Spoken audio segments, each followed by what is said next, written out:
Ram Narayan Ram. Blood pressure, coronary, diabetes આ બધું રોગ નથી.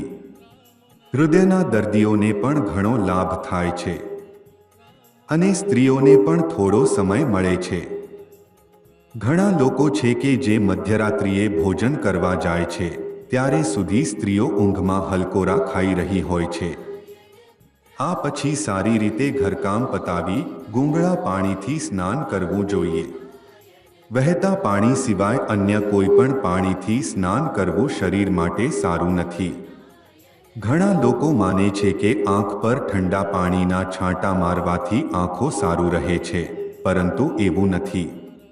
જો ગુંગળા પાણીથી આંખો ધોઈ શકાય તો મોતિયાબિંદ થવાની શક્યતા ઓછી થઈ જાય. સામાન્ય રીતે 40 વર્ષની ઉંમર પછી મોતિયાબિંદ થવાની શક્યતા રહે છે, જે ઠંડીને કારણે થાય છે. જો આંખોને હંમેશા ગુંગળા પાણીથી ધોઈ શકાય તો આ રોગથી બચી શકાય. આ સરળ નિયમોનું પાલન કરવું જોઈએ.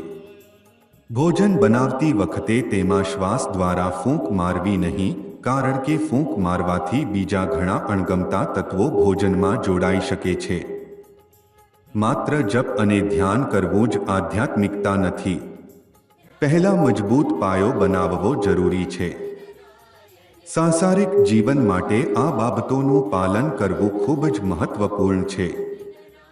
શું કરવું જોઈએ તેના વિશે વિચારીને નક્કી કરવું જોઈએ. હાથ પગ સાબુથી ધોઈને સંપૂર્ણપણે સાફ રાખવા જોઈએ જેથી ગંદકી ન રહે. ઘર અને આસપાસનું પર્યાવરણ સ્વચ્છ રાખવું જોઈએ.